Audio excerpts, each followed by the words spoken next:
kaka yangu Zito Kabwe amezungumza vizuri sana kuhusu msimamo na baba askofu wa mzee Mtei.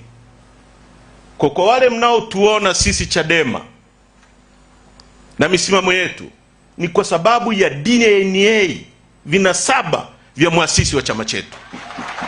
DNA yetu sio kufitin kwamba jambo lifanyike rahovyo sisi tutafute njia ya kufitin. Sisi hatuko hapo.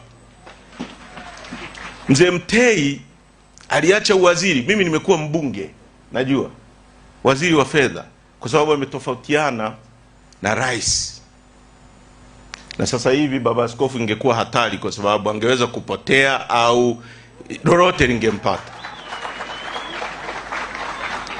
Aliacha uwaziri. Nani anaweza kuacha uwaziri leo?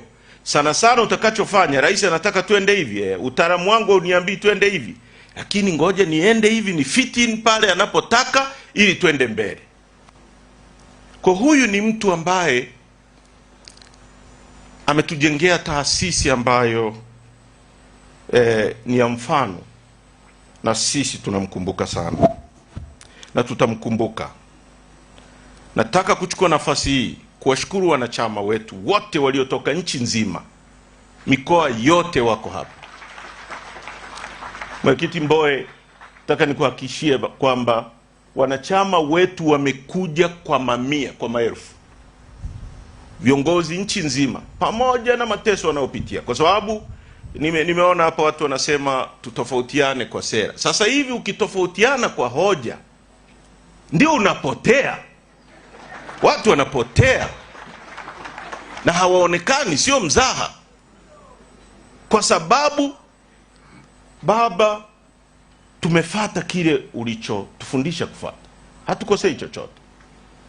Tunapotezwa kwa sababu tumekuwa wafuasi wa misimamo yako. Lakini tunamuomba Mwenyezi Mungu akupokee.